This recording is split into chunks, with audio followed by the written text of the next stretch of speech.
اعوذ باللہ من الشیطان الرجیم بسم اللہ الرحمن الرحیم الحمد للہ والصلاة والسلام علی رسول اللہ وآلہ آل اللہ واللعنۃ الدائمۃ علی اعدائہم اعداء اللہ من یوم عداوتہم الی یوم لقاء اللہ عباد اللہ اوصیکم ونفسی بتقوی اللہ اتقوا اللہ فإن خیر الزاد التقوی۔ بندگان خدا، آپ سب کو اور اپنے نفس کو تقوی الہی کی وصیت کرتا ہوں، تقوی الہی کی نصیحت کرتا ہوں اور تقوی الہی کی تاکید کرتا ہوں و دعوت دیتا ہوں کہ اپنی زندگی تقوی کے مطابق بسر کریں۔ تقوی اللہ تعالیٰ نے انسان کی ہدایت کے لیے محور قرار دیا ہے۔ الہی تدبیر حیات بشر کے لیے اور حیات انسان کی حفاظت کے لیے، خطرات سے، ہلاکتوں سے محفوظ رہنے کے لیے اللہ تعالیٰ کا نظام تقوی کا نظام ہے۔ تقوی تمام ہدایت کے اوپر سایہ فگن ہے اور انسان کے لیے تنہا راستہ نجات کا اللہ تعالیٰ نے مقرر فرمایا ہے۔ تقوی کے بعد، تقوی کے علاوہ، تقوی کے بغیر ضلالت ہے، وہ گمراہی ہے، وہ ہلاکت ہے۔ زندگی جو انسان کی تقوی کے بغیر بسر ہوتی ہے وہ محفوظ نہیں ہے، نہ دنیاوی آفات سے محفوظ ہے اور نہ اخروی عذاب سے اور جہنم سے محفوظ ہے۔ چونکہ تقوی نہیں ہے، تحفظ نہیں ہے، حفاظت نہیں ہے، حیات انسانی غیر محفوظ ہے، اور غیر محفوظ چیز دوسروں کے، دشمنوں کے، عدو و اعداء کے معرض میں ہوتی ہے، تہاجم میں اور حملے کے معرض میں ہوتی ہے۔ سب سے بڑا دشمن انسان کا شیطان ہے، جسے قرآن کریم نے ذکر فرمایا ہے۔ اور پھر شیطانی اعمال و شیطانی نمونے جو انسانی شکل میں موجود ہیں، ان سب سے انسان کو تقوی محفوظ رکھتا ہے، و تقوی انسان کو تحفظ عطا کرتا ہے۔ قرآن کریم میں تقوی کے بیان میں جو تعبیرات و کلمات و الفاظ استعمال ہوئے ہیں، ان میں سورہ مبارکہ اعراف میں آیا 26 میں تقوی کو انسان کے لیے لباس کے طور پر بیان کیا گیا ہے۔ اسی آیہ کریمہ میں اللہ تعالیٰ نے انسان کے لیے معمول کا لباس ذکر فرمایا ہے، لباس تن، لباس بدن، اور پھر اس لباس کی حکمت ذکر فرمائی ہے۔ یا بنی آدم قد انزلنا علیکم لباسا یواری سوآتکم وریشا، اے اولاد آدم، ابنائے آدم، آپ کے لیے اللہ نے لباس مقرر کیا ہے۔ اللہ کی نعمتوں میں سے، عنایات میں سے ایک لباس ہے، جبکہ دوسروں کے لیے نہیں ہے، دوسری مخلوقات کے لیے۔ جانور بغیر لباس کے ہیں، حیوانات بغیر لباس کے ہیں، انسان کے لیے اللہ تعالیٰ کی ذات نے لباس مقرر فرمایا ہے۔ اس لباس کا کام یہ ہے کہ یواری سوآتکم وریشا، یہ لباس تمہارے سوآت چھپاتا ہے، پنہان کرتا ہے۔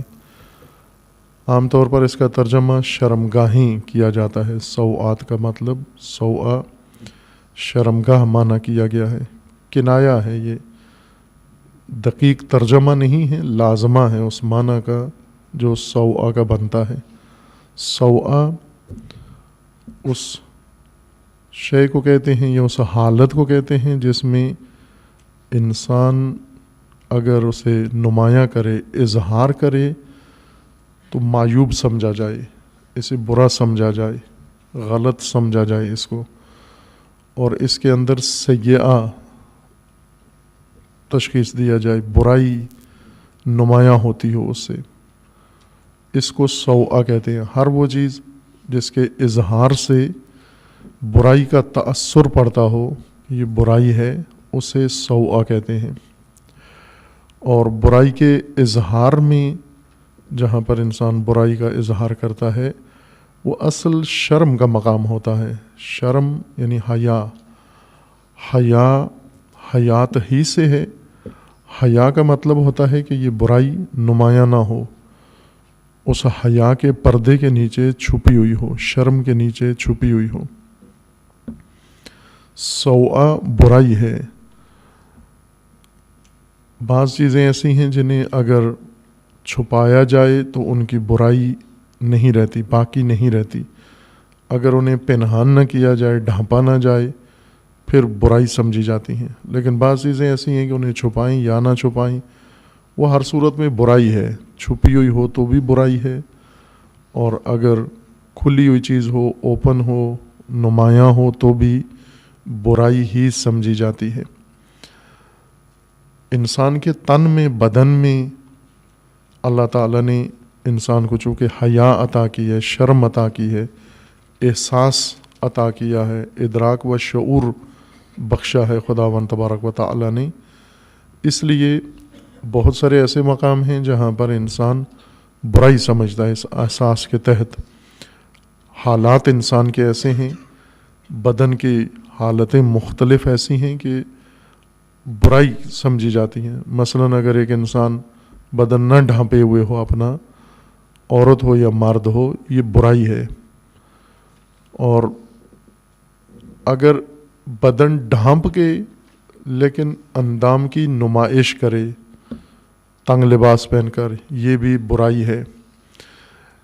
اور اگر بدن ڈھانپا ہوا ہو یا نہ ڈھانپا ہوا ہو، جسمانی حالت غیر موزوں قسم کی انسان بنائے، مثلا بیٹھنے کی حالت نامناسب حالت ہو، دیکھنے والے اس سے برائی کا احساس سمجھے کہ بری حالت میں بیٹھا ہوا ہے انسان، یا اگر لیٹا ہوا ہے ایسی حالت میں انسان لیٹا ہوا ہو کہ برا سمجھا جائے، دیکھنے والے اسے برائی کا تأثر لیتے ہوں، یہ سب سوءات ہیں، برائیاں ہیں سب۔ لباس، بدن کو عریان کرنا، ننگا کرنا، یہ برائی ہے۔ عورت بدن ننگا کرے تو برائی ہے، مرد اگر کرے تو برائی ہے۔ فرق ہے عورت اور مرد کے اندر کہ مرد اگر کہیں ضرورت پڑ جاتی ہے، کہیں مضطر ہو جاتا ہے، کہیں اگر اس کے بدن کے کچھ حصے جیسے بازو ہیں، جیسے آستینے ہیں، جیسے پاؤں ہیں، اس کے ٹانگیں ہیں، اگر یہ عریان بھی ہو جائیں بے وقت ضرورت، نہ معمول کے مطابق، تو برائی نہیں سمجھی جاتی۔ عورت کے لیے اتنی بھی گنجائش نہیں ہے کہ وہ اپنے بدن کے یہ حصے بھی حتیٰ نمایاں کرے، انہیں بھی ڈھانپ کے رکھے۔ اور مرد اپنے آپ کو اگر عریان رکھے، جس طرح ہے بعض علاقوں کے اندر یہ تہذیب پائی جاتی ہے کہ گرمیوں میں مرد عموماً قمیضیں نہیں پہنتے، صرف دھوتی باندھ لیتے ہیں، لنگ باندھ لیتے ہیں، یا کوئی اور نیچے لباس پہن لیتے ہیں، اور باقی اوپر کا تن سارا ننگا ہوتا ہے، یہ برائی ہے۔ اور پہن کے گلی میں بیٹھ جاتے ہیں، یہ برائی ہے، برائی سمجھی جاتی ہے۔ وہاں سے خواتین گزرتی ہیں، مرد گزرتے ہیں، بچے گزرتے ہیں۔ انسان خود سوچے، کسی کو، مرد کو بھی ننگا دیکھ کر، اس کے بدن کا کچھ ایسا ننگا دیکھ کر جو نہیں ہونا چاہیے، اسے دیکھ کر انسان کے اندر کیا احساس پیدا ہوتا ہے؟ اچھائی کا احساس پیدا ہوتا ہے یا برائی کا احساس پیدا ہوتا ہے؟ کہ یہ حالت جو اس نے بنائی ہوئی ہے، مثلا اپنی شلوار اس نے زیادہ اوپر کی ہوئی ہے، اس کے گھٹنے نظر آ رہے ہیں یا اس کی رانیں نظر آ رہی ہیں، برائی سمجھی جاتی ہے۔ اگر آستینیں حد سے زیادہ اوپر لے جائے، برائی سمجھی جاتی ہے۔ اگر پیٹ ننگا کر لے، برائی سمجھی جاتی ہے۔ سینہ اگر ننگا کر لے، جیسے یہ بھی ایک رواج ہے کہ بعض لباس اس طرح سے پہنتے ہیں کہ بٹن سارے کھول کے رکھتے ہیں، سینہ عریان کر کے، برائی سمجھی جاتی ہے۔ ہر دیکھنے والا آدمی اسے معیوب حالت سمجھتا ہے۔ بس یہ برائیاں ہیں۔ ان برائیوں کو اگر انسان نمائش کرے، پیش کرے، عریان کرے، اظہار کرے، یہ برائی، یہ سوءہ ہے۔ قرآن کریم اس کو کہتا ہے کہ یہ برائی سوءہ ہے۔ ان سوءات کو اور ان برائیوں کو چھپانے کے لیے اللہ نے لباس مقرر کیا ہے۔ نہ لباس کے بغیر یہ نمایاں ہو اور نہ لباس کے نیچے سے نمایاں ہو، ایسا باریک لباس نہ ہو، تنگ لباس نہ ہو جس کے نیچے سے یہ برائیاں نمایاں ہوں۔ یہ لباس ڈھانپنے کی چیز کو کہتے ہیں۔ ثیاب کپڑے ہیں، کپڑے کا استعمال ہر طرح سے انسان کرتا ہے۔ کبھی کپڑا تن پہ انسان پہن لیتا ہے، کبھی کپڑا بچھا لیتا ہے، کبھی کپڑا اوڑھ لیتا ہے۔ کپڑا اور چیز ہے، لباس اور چیز ہے۔ ثیاب کپڑوں کو کہتے ہیں۔ کپڑے ڈھانپنے کے لیے نہیں ہوتے، بس اوقات نیچے بچھانے کے لیے ہیں۔ آپ نیچے بچھا کے، یا عموماً بہت سارے لوگ ہیں کپڑا سر پہ باندھ لیا، کپڑا کندھے پہ لٹکا لیا، یہ کپڑا ہے، یہ لباس نہیں ہے۔ لباس جو ڈھانپے، پوشیدہ کرے، پنہان کرے آپ کے بدن کو، یہ لباس سوءات بدن کے لیے ہے۔ دوسرا زینت ہے۔ دوسری علت لباس کی فلسفہ حکمت یہ بیان کی گئی ہے کہ یہ آپ کے لیے زینت ہے، آپ کی خوبصورتی کے لیے ہے، آپ کے منظر کو صحیح اچھا بنانے کے لیے ہے کہ لباس زینت کے طور پر پہنے آپ، یا زینت ہے لباس آپ کے لیے۔ اگر لباس نہ ہو تو انسان مزین نہیں ہے، خوبصورتی نہیں ہے۔ ساتھ ہی قرآن کریم کا فرمانا ہے کہ وہ لباس و تقوی، اللہ تعالیٰ نے تمہارے لیے لباس تقوی مقرر کیا ہے۔ ذالک خیرون، یہ لازم ہے تمہارے لیے لباس تقوی۔ لباس بدن سوءات چھپانے کے لیے ہے اور زینت کے لیے ہے، اور لباس تقوی لازم ہے تمہارے لیے۔ لباس تقوی بھی یہی کام کرتا ہے، دو کام، ایک سوءات چھپاتا ہے، برائیاں چھپاتا ہے لباس تقوی، اور دوسرا زینت ہے انسان کے لیے۔ ریشن یعنی زینت ہے حیات انسان کے لیے۔ تقوی جن برائیوں کو چھپاتا ہے، پنہان کرتا ہے، ڈھانپ دیتا ہے، وہ تن کی نہیں ہیں جنہیں یہ کپڑے کا لباس چھپاتا ہے، بلکہ تقوی انسان کی زندگی کی برائیوں کو چھپاتا ہے۔ تقوی لباس کیوں ہے؟ چونکہ تقوی بھی پوشش ہے، ڈھانپتا ہے۔ تقوی بھی نمایاں نہیں ہونے دیتا، برائیوں کو پیدا نہیں ہونے دیتا۔ تقوی ایک ایسا لباس ہے جو سوء پیدا نہیں ہونے دیتا، اور جو سوءات، بس بعض چیزیں ایسی ہیں کہ اگر چھپی ہوئی ہوں سوءات نہیں ہیں، لیکن اگر یہ نمایاں ہو جائیں تو یہ سوء ہے، برائی سمجھی جاتی ہے۔ جیسے بہت سارے کام ہیں انسان گھر کے اندر کرے، چار دیواری کے اندر کرے، یہ سوء نہیں ہے، لیکن اگر انہیں کھل کے کرے یہ سوء ہے، برائی ہے۔ میاں بیوی جن کا شرعاً نکاح ہوا ہے، عقد ہوا ہے، یہ ایک دوسرے کو چھو سکتے ہیں، ایک دوسرے کے قریب بیٹھ سکتے ہیں، ایک دوسرے کے بدن کو دیکھ سکتے ہیں، لیکن پنہان، چھپ کے۔ اگر یہ منکوحہ جن کا نکاح ہو گیا ہے شرعاً اور عرف عام میں یہ میاں بیوی سمجھے جاتے ہیں، زوج و زوجہ سمجھے جاتے ہیں، یہ پنہان ہو کر نگاہوں سے، کسی کی نگاہ میں نہ کریں، یہ ایک دوسرے کو لمس نہ کریں، ایک دوسرے کو چھوئیں نہیں، بلکہ بچوں، اپنی اولاد کی نظروں سے بھی پنہان رکھیں، اپنی اولاد کے سامنے بھی یہ کام نہ کریں۔ جو ممیز بچے ہیں، جن کے اندر قوت تمیز و تشخیص آ گئی ہے، جو اچھائی برائی سمجھتے ہیں، جو بچے، ان کے سامنے بھی یہ حرکت نہ کریں۔ یہ کام ان کے لیے جائز ہے چونکہ میاں بیوی ہیں، لیکن چھپ کے پنہان طور پر کریں، پنہان کریں، برائی نہیں ہے۔ یہی کام اگر علنی کریں، نمایاں کریں، نمائش کریں، برائی ہے، سوء ہے۔ تقوی کیا کرتا ہے؟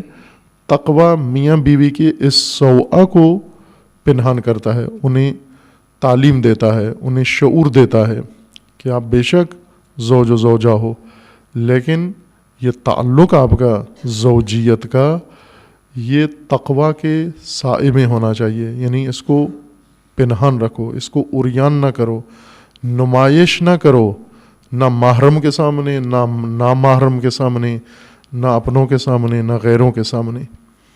جس طرح خواتین خوب بعض اوقات، بلکہ اکثر اوقات اب تہذیب اس طرح کی بن گئی ہے شہروں دیہاتوں میں، وہ حتیٰ مومنین کی خواتین بھی اپنے جسم کی نمائش کرتی ہیں. وہ چیز جو پنہان ہونی چاہیے اس کی نمائش کرتی ہیں، بناؤ سنگار کرتی ہیں. بناؤ سنگار فقط عورت شوہر کے لیے کر سکتی ہے، جائز ہے، کرے، ترغیب دلائی گئی ہے کہ بناؤ سنگار کریں، لیکن شوہر کے لیے. چونکہ بناؤ سنگار کا مطلب کیا ہوتا ہے کہ عورت پرکشش بنتی ہے، اپنے وجود کو پرکشش بناتی ہے نگاہوں کے لیے، توجہ کے لیے. خوب یہ توجہ کس کی؟ اپنی طرف نامحرموں کی توجہ جذب کرنے کے لیے بناؤ سنگار کرتی ہے. یہ سوء ہے، یہ برائی ہے، یہ غلط ہے. عورت بناؤ سنگار کرے، اپنی آرائش کرے، اپنے آپ کو پرکشش بنائے شوہر کے لیے. اس وقت الٹ ہے، عورتیں جب گھر سے باہر نکلتی ہیں تو میک اپ کر کے جاتی ہیں، بناؤ سنگار کر کے جاتی ہیں. گھر میں آتے ہی سب کچھ میک اپ دھو دیتی ہیں، اتار دیتی ہیں، چونکہ اب شوہر کے سامنے جانا ہے. شوہر کے سامنے بالکل معیوب حالت میں ظاہر ہوں گی. جتنا بناؤ سنگار ہے آتے ہی، یعنی اچھے کپڑے اگر اس نے پہنے ہیں، یہ باہر بازار میں پہن کے جاتی ہے، فنکشن میں، شادی بیاہ میں، کسی اور پروگرام میں جاتی ہے، حتیٰ مجالس میں چلی جاتی ہیں بناؤ سنگار کر کے. گھر آتے ہی سب سے پہلا کام بناؤ سنگار اتارتی ہیں، چونکہ ابھی میاں نے دیکھنا ہے اس کو. جس کے لیے بناؤ سنگار کرنا تھا گھر پہنچتے ہی اتار دیتی ہے کہ وہ اس کو اس کے اصلی روپ میں دیکھے، خوفناک حالت میں دیکھے. بعض عورتیں اس طرح سے ان کا حلیہ ہوتا ہے کہ ڈرونا ہوتا ہے، بناؤ سنگار کریں تو کس قابل ہو جاتی ہیں دیکھنے کے. خوب آپ شوہر کے لیے یہ اپنے آپ کو پرکشش بناؤ تاکہ اس کی رغبت اپنی زوجہ کے اندر ہو، وہ نامحرم کی طرف رغبت نہ کرے. گھر کے اندر بناؤ سنگار کرو. جب شوہر گھر آئے پہلے بناؤ سنگار کر کے بیٹھ جاؤ، اور جب تک شوہر گھر میں ہے آپ بناؤ سنگار کی حالت میں رہو. جو ہی وہ گھر سے نکلے منہ دھو لو، پھر بعد میں کپڑے بدل لو، پھر آپ زیورات اتار دو. لیکن جب باہر جاؤ لوگوں کے سامنے، وہاں نہ کر کے جاؤ. اپنے آپ کو پرکشش نہ بناؤ، نہ عورتوں کے سامنے پرکشش بناؤ اور نہ مردوں کے سامنے اپنے آپ کو پرکشش بناؤ، صرف شوہر کے لیے. اگر یہ کام عورت باہر جا کے کرے، نمائش کرے، یہ سوء ہے. تقویٰ اس چیز سے انسان کو روکتا ہے. لباس تقویٰ انسان کو یہ بتاتا ہے کہ کچھ چیزیں ایسی ہیں جن میں کوئی حرج نہیں ہے اگر پنہان ہو، نمائش نہ ہو، علنی نہ ہو، گلی میں نہ ہو، لوگوں کے سامنے نہ ہو، منظر عام میں نہ ہو، ان میں کوئی حرج نہیں ہے. اس صورت میں جائز ہے آپ کے لیے. باتقویٰ انسان یہ کرتا ہے. باتقویٰ عورتیں شوہروں کے لیے بناؤ سنگار کرتی ہیں، بے تقویٰ عورتیں نامحرموں کے لیے کرتی ہیں. وہ اپنے آپ کو نمائش کے لیے تیار کرتی ہیں، گھر سے باہر ساری دنیا کی توجہ کا مرکز بنتی ہیں، ساری اجنبی نگاہوں کا مرکز بنتی ہیں، اور یہ فساد ہے، یہ سوء ہے. دوسرا، تقویٰ زینت بھی ہے. اگر عورت یا مرد تقویٰ کا لباس زیب تن کر لیں، تقویٰ جہاں پر برائیاں چھپاتا ہے، انسان کی پنہان کرتا ہے، وہیں پر تقویٰ انسان کو حسن بھی عطا کرتا ہے. لیکن تقویٰ سے شخصیت کا حسن، خوبصورت و زیبا شخصیت انسان کی بنتی ہے. بدن اور چیز ہے، شخصیت اور چیز ہے. جن چیزوں سے ہم شخصیت بناتے ہیں ان سے شخصیت گرتی ہے، گھٹیا ہو جاتی ہے، پست ہو جاتی ہے. ہم شخصیت بناتے ہیں عارضی چیزوں سے، بدن کی اوپر بہت ساری چیزیں اویزاں کر کے باشخصیت بننے کی کوشش کرتے ہیں. مثلا اگر کوئی بہت مہنگا لباس پہن لے، مہنگی گھڑی پہن لے، مہنگا جوتا پہن لے، اور مہنگا مثلا چشمہ پہن لے، اینک پہن لے، کیا اس سے اس کی شخصیت بنتی ہے؟ یا مہنگا گھر بنا لے، مہنگی گاڑی لے لے. شخصیت اندرونی عوامل سے بنتی ہے. باہر سے جو چیزیں ہم جوڑتے ہیں، بدن کے ساتھ لٹکاتے ہیں، یہ بدن کے لیے ہوتی ہیں، بدن کی نمائش کے لیے ہیں. شخصیت ان چیزوں سے بنتی نہیں ہے، اندرونی اسباب سے شخصیت بنتی ہے۔ جب انسان کے اندر قدریں آ جائیں، جب انسان کے اندر اچھی صفات آ جائیں، جب انسان کے اندر مثبت اقدار آ جائیں، ان سے شخصیت تشکیل پاتی ہے۔ مثلاً اگر ایک انسان ہے، اس نے بہت مہنگا لباس پہنا ہوا ہے، اچھے سلیقے کا بنا کے پہنا ہوا ہے، اور ہر چیز اس نے، اور اپنے آپ کو بہت سجایا ہوا ہے، اس نے کسی محفل میں چلا جاتا ہے اور وہاں جا کر جب گفتگو کرتا ہے، بات کرتا ہے، لب کھولتا ہے، بیہودہ بات کرتا ہے، غیر سنجیدہ بات کرتا ہے، غلط بات کرتا ہے، اس صورت میں جاہلانہ جب بات کرتا ہے تو یہ لباس اور یہ سب کچھ جو اس نے تن پہ سجایا ہوا ہے، یہ اس کی شخصیت کو نہیں بچا سکتے، نہ بنا سکتے ہیں، بلکہ اس کے تکلم نے بتا دیا کہ یہ کس شخصیت کا مالک ہے۔ جس طرح امیر المومنین علیہ الصلوۃ والسلام کا فرمان ہے، المرء مخبوء تحت لسانہ، انسان اپنی زبان کے نیچے چھپا ہوا ہوتا ہے، یعنی شخصیت زبان کے نیچے چھپی ہوئی ہے۔ جو ہی انسان گفتگو کرتا ہے، اپنی شخصیت کی نمائش کرتا ہے، بول چال میں، رویوں میں، عادتوں میں۔ اگر ایک انسان بدن اپنا سجا لے، گھر اپنا سجا لے، ماحول اپنا بہت سجا لے، لیکن عادتیں بری ہوں اس کے اندر، شخصیتیں عادتوں سے بنتی ہیں، عادات رکن شخصیت ہیں۔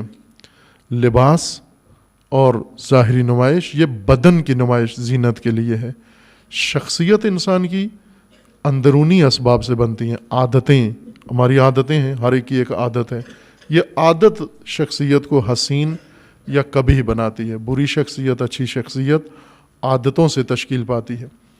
اگر انسان نے ظاہری بہت حسن و جمال بنایا ہوا ہے لیکن عادتیں بد ہیں، وہ خراب، یہ بری شخصیت ہے، سوءہ ہے اس کی شخصیت کے اندر۔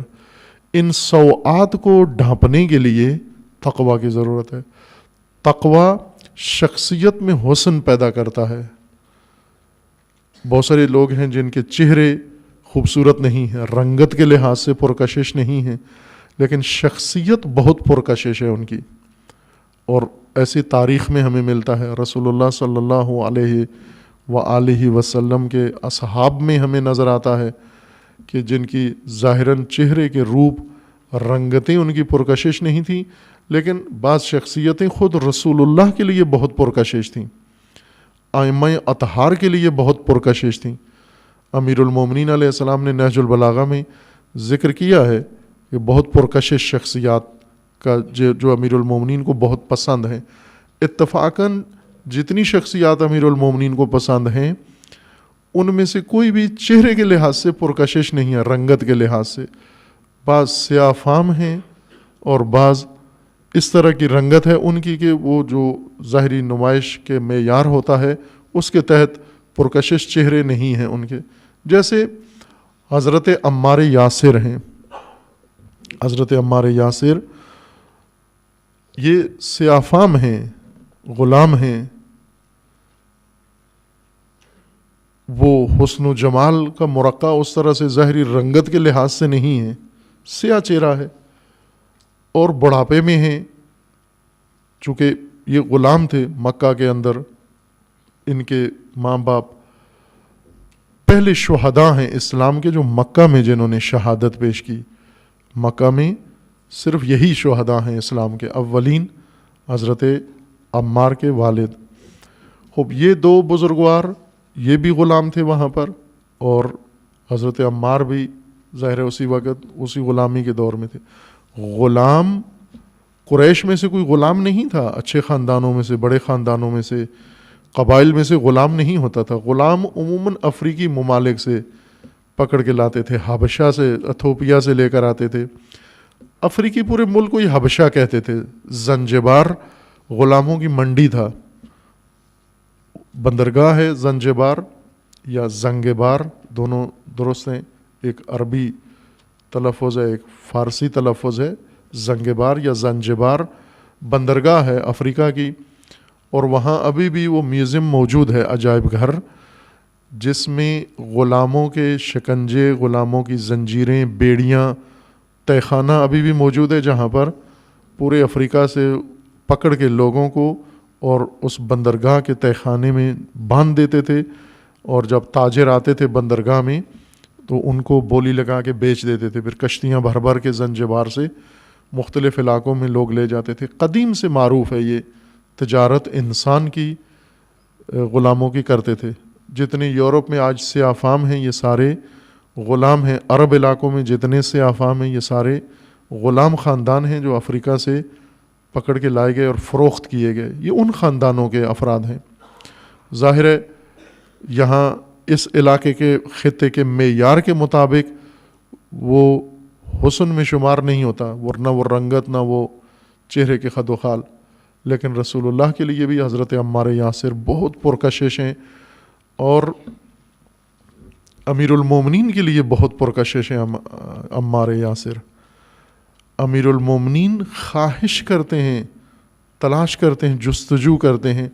اسی طرح اور شخصیات میں سے ابن تیہان ہیں جو امیر المومنین کے لیے بہت پرکشش شخصیت ہیں۔ ابو ذر غفاری ہیں، ذو شہادتین ہیں، یہ ائمہ اطہار کی پرکشش شخصیات ہیں۔ بلال ہیں، رسول اللہ کے لیے پرکشش شخصیات ہیں۔ معروف ہے کہ حضرت بلال ظاہر چہرے کی رنگت کے لحاظ سے نہیں تھے، بلکہ سیرت، شخصیت حسین تھی۔ شخصیت میں اتنا حسن آتا ہے، انسان کی شخصیت قابل قبول جب بنتی ہے وہ زینت تقوی بناتا ہے۔ لباس تن بدن کی زینت ہے، تن کی زینت ہے، وہ تقوی انسان کے باطن کی زینت ہے، سیرت کی زینت ہے، انسان کی شخصیت کی زینت ہے۔ حسین ترین شخصیات، جمیل ترین شخصیات وہ نہیں ہیں جن کی رنگتیں روشن ہیں یا بناؤ سنگار کیا ہوا ہے۔ سب سے حسین ترین، زیبا ترین شخصیت جو کردار و سیرت میں بہت حسین ہے، اور یہ حسن تقوی سے پیدا ہوتا ہے۔ پس لباس تقوی بھی تمہاری سوآت، برائیاں چھپانے کے لیے ہے، اور لباس تقوی تمہاری زینت کے لیے ہے، یعنی وہ بھی ریش ہے تمہارے لیے۔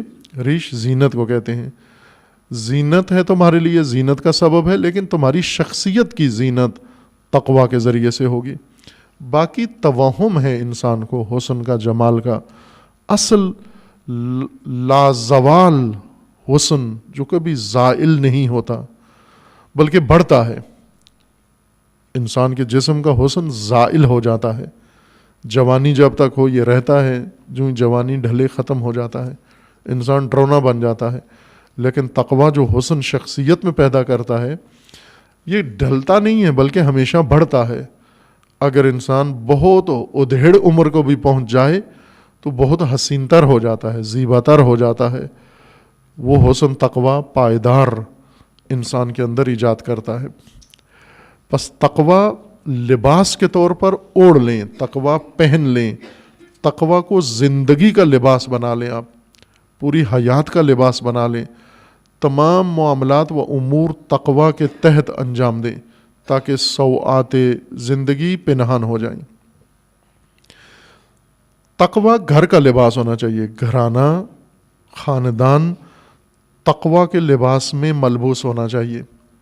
اگر خاندان کے اندر تقوی ہو، اس خاندان کی برائیاں پیدا ہی نہیں ہوں گی، نہ ماں باپ کے اندر برائیاں پیدا ہوں گی اور نہ ہی اولاد کے اندر برائیاں پیدا ہوں گی۔ جس خاندان میں تقوی لباس بن جائے، خاندان کا لباس بن جائے، خاندانی روابط کا لباس بن جائے، لباس تقوی میں خاندان بہت حسین ہوتا ہے۔ اس کی مثال، سب سے اعلیٰ مثال تو جو قرآن کریم نے پیش کی ہے، رسول اللہ کے اہل البیت ہیں علیہم السلام کہ پروردگار نے ان کے لیے تقوی کو لباس بنایا ہے، اور انہوں نے تقوی کے لباس میں پرورش پائی ہے۔ آپ توجہ کریں کہ اگر تقوی خاندان کا لباس بن جائے تو نتیجہ یہ نکلتا ہے اس خاندان کے افراد، اس خاندان کی شخصیات، ان کے آپس میں روابط، ان کے تعلقات اور ان کے تعلقات کی بنیاد کس قدر حسین و زیبا ہے۔ اس طرح سے تقوی خاندان اہل بیت کا لباس بنا ہے کہ ذرہ برابر کوئی تلاش بھی کرے اگر سوآ اہل بیت کے اندر اسے نظر نہیں آئے گا، ملے گا نہیں، چونکہ ہے نہیں ہے، تقوی کی بنا پر ہے نہیں، موجود نہیں ہے۔ منزہ ہیں، پاکیزہ ہیں، مطہر ہیں.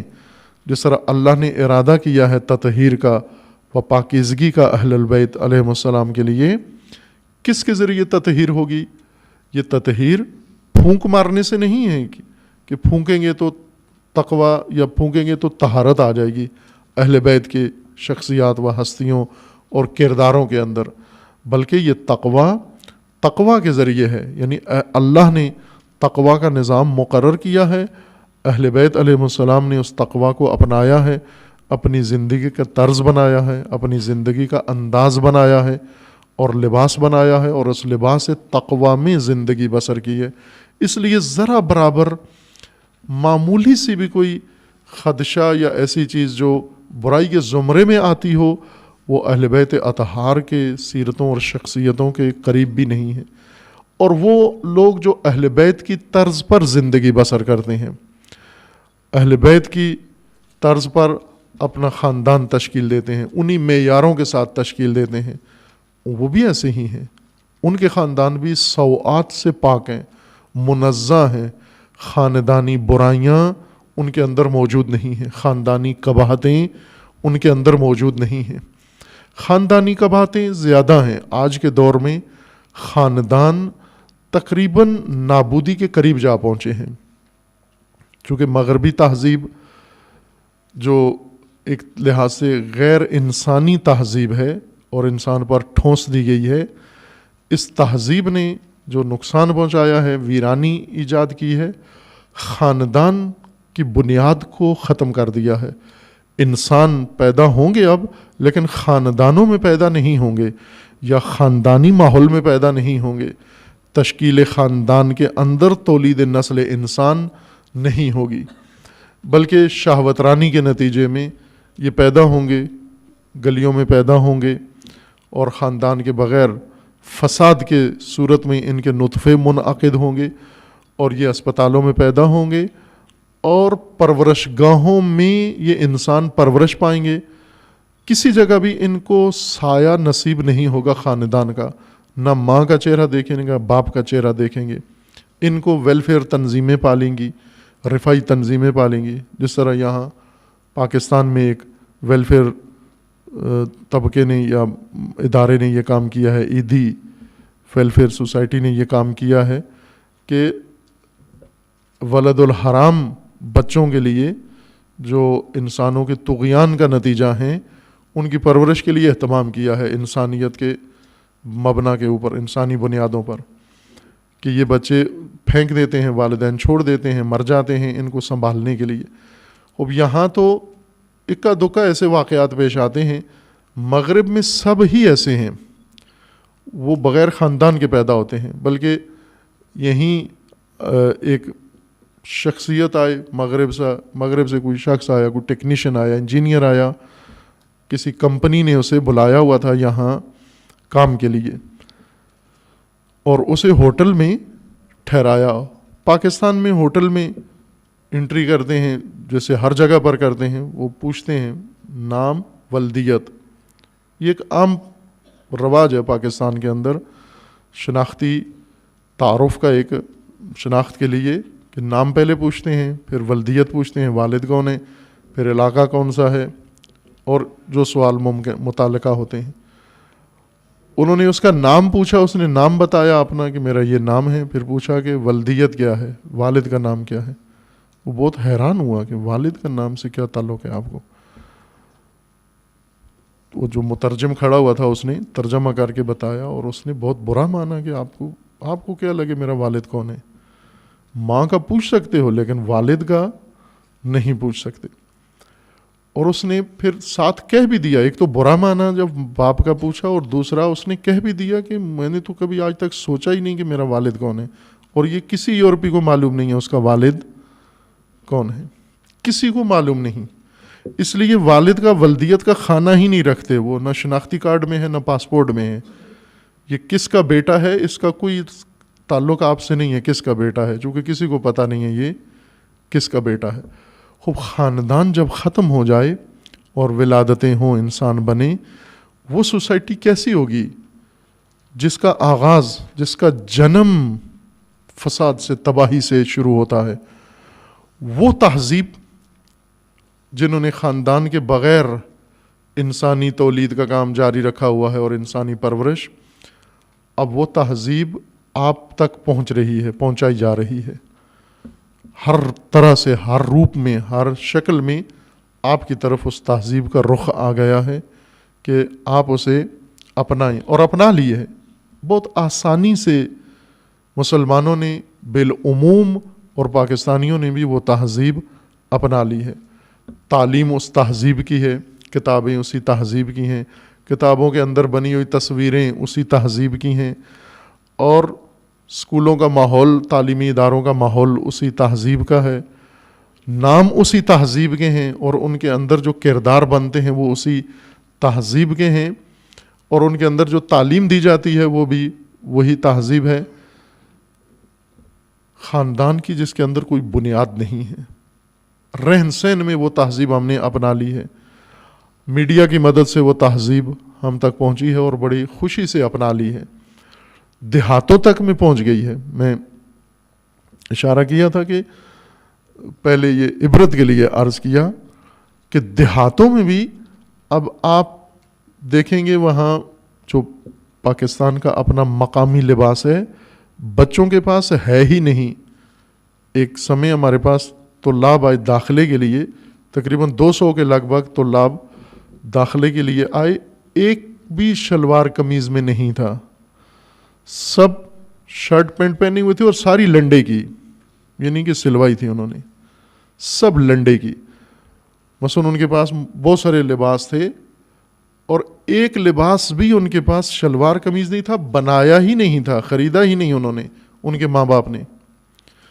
دیہاتوں کے اندر کس طرح یہ تہذیب منتقل ہو گئی ہے، گاؤں کے اندر کیسے یہ تہذیب چلی گئی ہے۔ اب یہ واردات ہے، ان کی طریقہ کار ہے ان کے پاس، ہر چیز کے ذریعے سے، میڈیا کے ذریعے، ٹی وی کے ذریعے، موبائل کے ذریعے، اسکولوں کے ذریعے، عام نمائشوں کے ذریعے، دکانوں کے ذریعے، تجارت کے ذریعے، ہر چیز میں یہ تہذیب اس قوم کے اوپر ٹھونس دی گئی ہے اور انہوں نے خوشی سے یہ تہذیب اپنا لی ہے۔ اس کا ضرر یہ ہے کہ خاندان کی بنیاد یہاں بھی سست ہو گئی ہے، ختم ہوتی جا رہی ہے خاندان کی بنیاد، اور خاندان کی وہ اقدار جو تھیں وہ اب نظر نہیں آتی، خاندانوں کی حالت بگڑتی جا رہی ہے۔ الحمدللہ ابھی باقی ہے پاکستان میں، ختم نہیں ہوا، لیکن بیماری لگ چکی ہے خاندانوں کو۔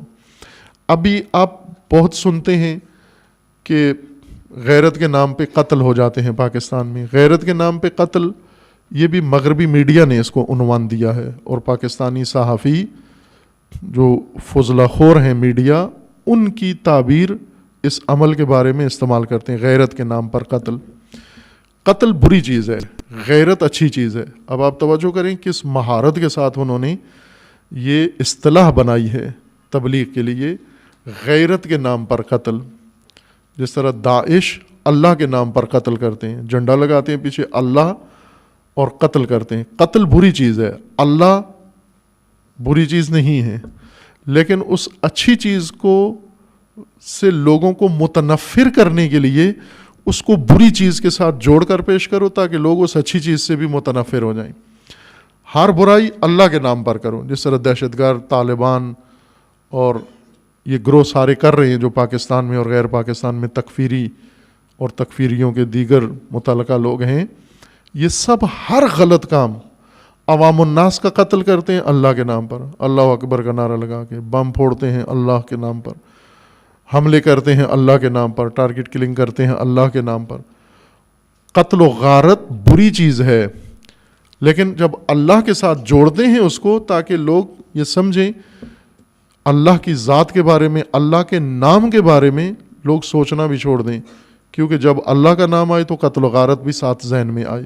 یہی کام غیرت کے نام پر قتل میں یہ ترویج کرتے ہیں۔ یہ مجرمین ہیں سارے جو ان واقعات کو، ان حادثات کو غیرت کے نام پر قتل قرار دیتے ہیں، غیرت کو دبانے کے لیے، غیرت ختم کرنے کے لیے، اور ہوتی جا رہی ہے، غیرت ختم ہوتی جا رہی ہے۔ اب تو قانون بنا دیا انہوں نے، یہ ایک فاحشہ جو قتل ہوئی کچھ پچھلے دنوں، بہت پاکستانی قوم کا نقصان کر کے جوانوں کو، علماء تک کو اس نے تباہ کیا ہے. وہ اتنی فاسد عورت تھی، وہ اس نے علماء تک کو نابود کیا ہے، ان کو برائی میں ڈالا ہے اس نے، اور پتہ نہیں کتنے کتنے کو ملوث کر چکی ہے وہ، اور اس کو ان کے بھائیوں نے قتل کر دیا. اب ماں باپ کو پتہ ہے کہ یہ فاحشہ ہے، اور اس فساد کی کمائی ماں باپ کو دیتی تھی، اور ماں باپ اب بھائیوں کے اوپر مقدمہ کیے ہوئے ہیں، اور اسی کے اوپر پاکستان میں قانون بنا ہے. عجیب ہے کہ ایک فاحشہ قتل ہوئی ہے، پارلیمنٹ نے قانون بنا دیا ہے. یہ عجیب بات ہے. اور ہزاروں مومنین قتل ہوئے ہیں، کوئی قانون نہیں بنا. ایک قانون بنا کیا، بنے ہوئے پر عمل نہیں ہوا. ایک فاحشہ کے اوپر اتنا انہوں نے سٹینڈ لیا. اصل فاحشہ نہیں تھی مراد، وہ عورت جو مار دی گئی ہے وہ نہیں تھی موضوع. جو ان کا بنیادی مقصود تھا وہ یہ تھا کہ قدریں، اس قوم کے اندر سے قدریں ختم کی جائیں. مثلا غیرت کے نام پر قتل بری چیز ہے، قتل کسی کو پسند نہیں ہے. قتل سن کر ہی انسان کے دل کے اندر نفرت کا ایک احساس پیدا ہوتا ہے، چونکہ اس عمل سے انسان بیزار ہے، فطری طور پر بیزار ہے قتل سے. اگر اس کو غیرت کے ساتھ جوڑ دیں گے، یہ قتل ہوا ہے غیرت کی وجہ سے ہوا ہے، تو پھر لوگ سمجھیں بس غیرت بھی بری چیز ہے. غیرت نہیں ہونی چاہیے، کیونکہ غیرت اگر ہوئی تو قتل ہوگا، اور قتل ٹھیک نہیں ہے، بس غیرت ٹھیک نہیں ہے. اب دیکھیں کہ غیرت کو کافی حد تک خاندان کے اندر، لوگوں کے اندر، مومنین کے اندر، ماں باپ کے اندر، بہن بھائیوں کے اندر غیرت کو بہت حد تک نابود کر دیا ہے.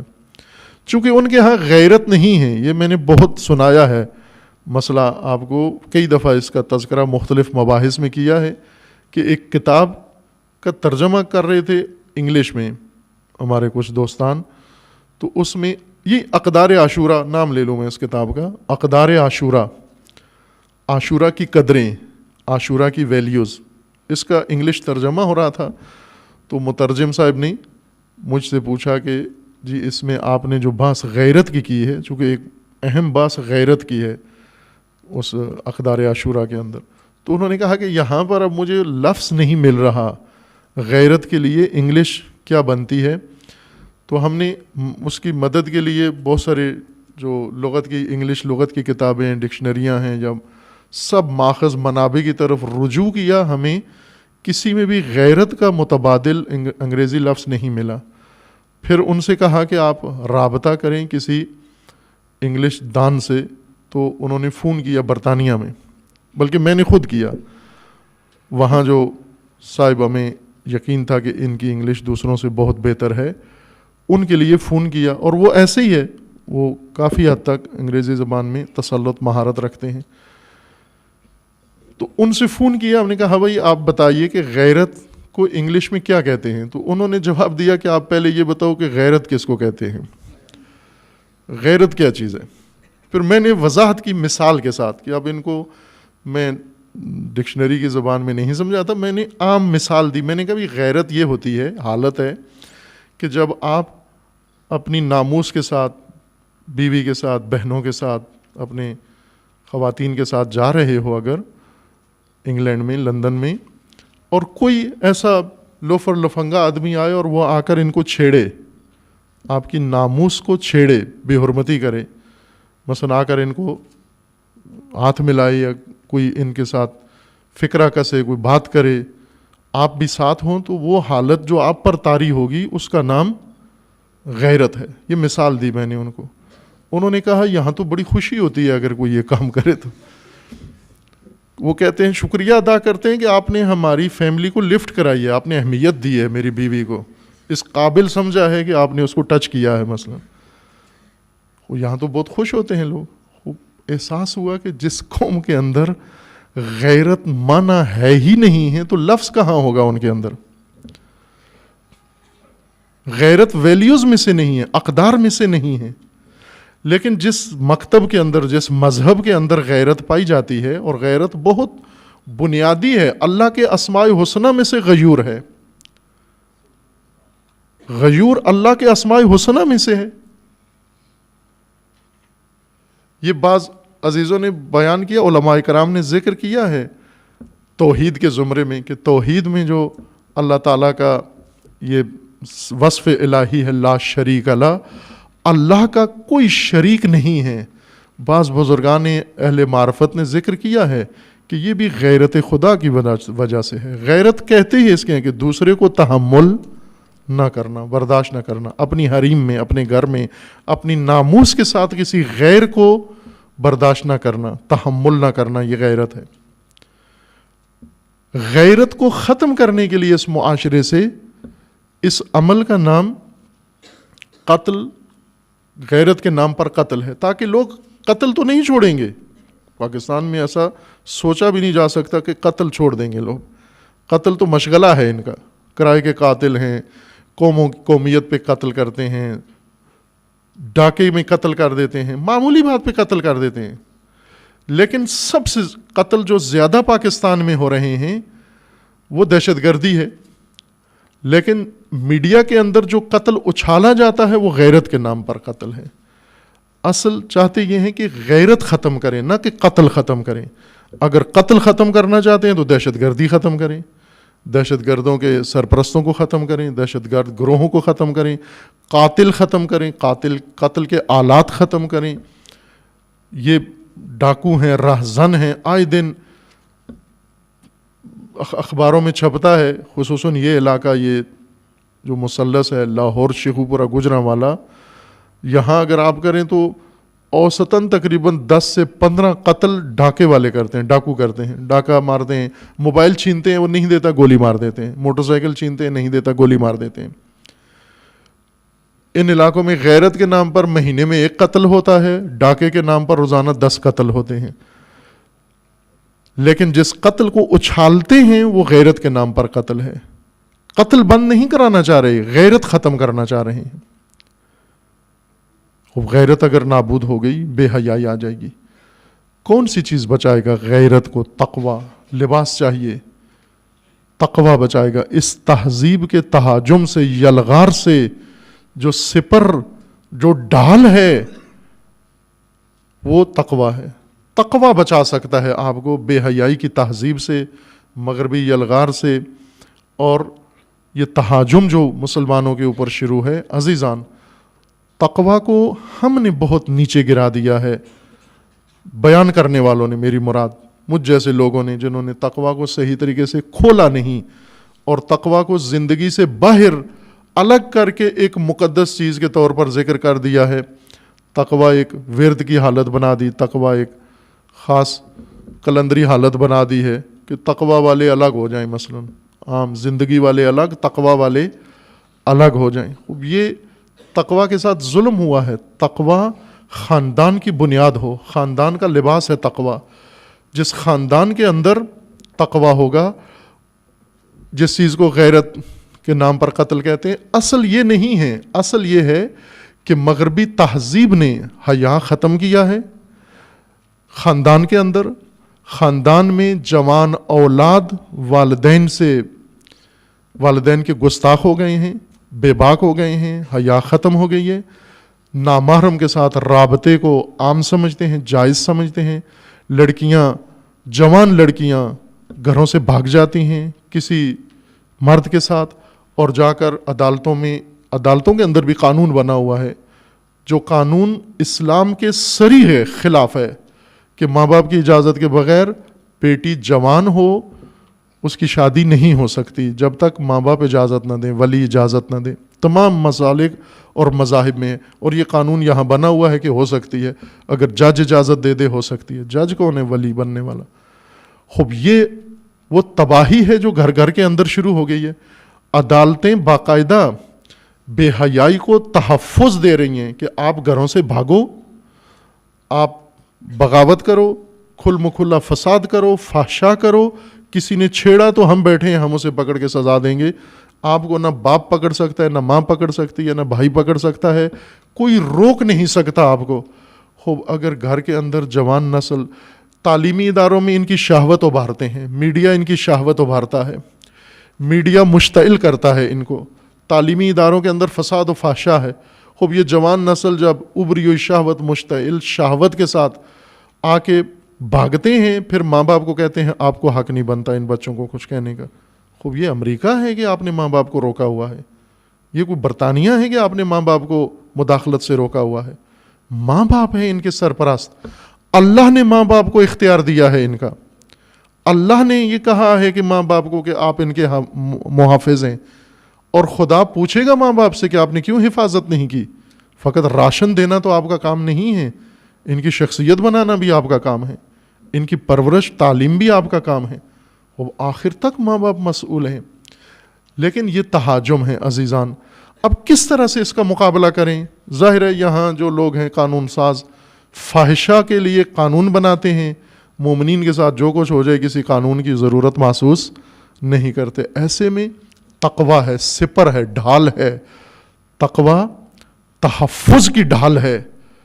اگر خاندان بچانا ہے، اولاد بچانی ہے، گھریلو نظام بچانا ہے، ماں باپ کی حرمت بچانی ہے، خاندان کی حیثیت بچانی ہے، یہ سب تقویٰ کے ذریعے ممکن ہے۔ ماں باپ بھی متوجہ ہوں کہ خود تقویٰ اختیار کریں تاکہ بچے ان کے اس گھر کی ویرانی کا باعث نہ بنے۔ کتنے ماں باپ ہیں خودکشیاں کر لیتے ہیں بچوں کی غلطیوں کی وجہ سے، منہ دکھانے کے قابل نہیں رہتے، اور اوپر سے میڈیا ہمارا اس کو غیرت کو نابود کرنے کے لیے ان قتل و غارت کو قتل بنام غیرت کہہ کر غیرت کو سرکوب کر رہے ہیں اصل میں۔ بس تقویٰ عزیزان لباس ہے سوآت، برائیاں، زندگی کی برائیاں چھپانے کے لیے کہ پیدا ہی نہ ہوں گھروں کے اندر، اور یہ مسائل کسی معاشرے کے اندر جنم نہ لیں۔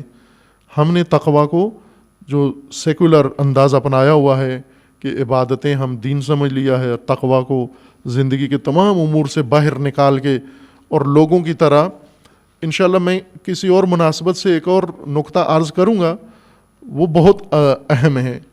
ائمہ اطہار کی روایات میں ہے کہ کچھ لوگ ہیں جو یہ کہتے ہیں جی لوگوں کی طرح ہونا چاہیے، فرمایا کہ ملعون ہے، میں انشاءاللہ روایات عرض کروں گا آپ کی خدمت میں، ملعون ہے وہ شخص جس کا کہنا یہ ہے کہ ہمیں لوگوں کی طرح ہونا چاہیے۔ ملعون ہے وہ انسان جس کا مبنا، جس کا نظریہ سوچ یہ ہے کہ ہمیں دوسروں کی طرح ہونا چاہیے، ہمیں لوگوں کی طرح ہونا چاہیے۔ ملعون ہے یہ شخص۔ نہیں ہونا چاہیے مومن کو لوگوں کی طرح، مومن کو اپنے پیشوا کی طرح ہونا چاہیے، مومن کو اپنے امام کی طرح ہونا چاہیے، مومن کو اپنے نبی کی طرح ہونا چاہیے۔ وہ اسوہ ہیں، وہ سیرت ہیں ان کے لیے، نہ کہیں ہمیں لوگوں کی طرح ہونا چاہیے۔ یہ روایات بہت اہم ہیں، انشاءاللہ عرض کروں گا آپ کی خدمت میں۔ دعا ہے انشاءاللہ پروردگار سے خداوند تبارک و تعالی ہر اہل ایمان کو خداوند تبارک و تعالی تقوی کی توفیق عطا فرمائے، تمام اہل قبلہ، اہل اسلام، مسلمین کو، کلمہ گو کو خداوند تبارک و تعالی لباس تقوی عطا فرمائے انشاءاللہ۔ اعوذ باللہ من الشیطان الرجیم، بسم اللہ الرحمن الرحیم، انا اعطیناک الکوثر فصل لربک وانحر ان شانئک هو الابتر۔ اعوذ باللہ من الشیطان الرجیم، بسم اللہ الرحمن الرحیم، الحمد للہ والصلاة والسلام علی رسول اللہ وآلہ آل اللہ، سیما علی امیر المؤمنین علی ابن ابی طالب علیہ الصلاۃ والسلام،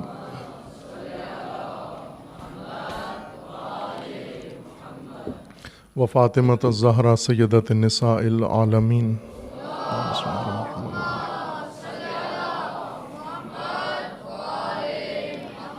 والحسن والحسین سیدی شباب اہل الجنہ و سبطی الرحمہ،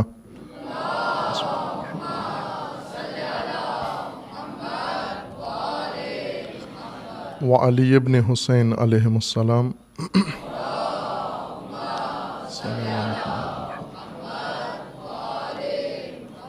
و محمد ابن علی علیہ السلام،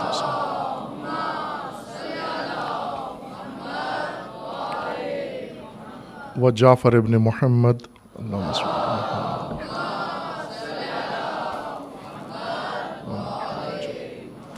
و موسیٰ ابن جعفر، اللہم صل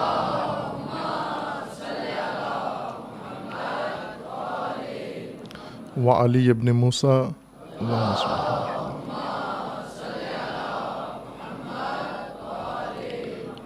ومحمد ابن علی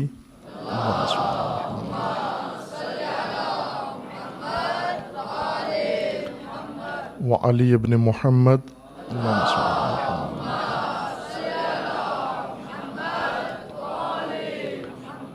والحسن ابن علی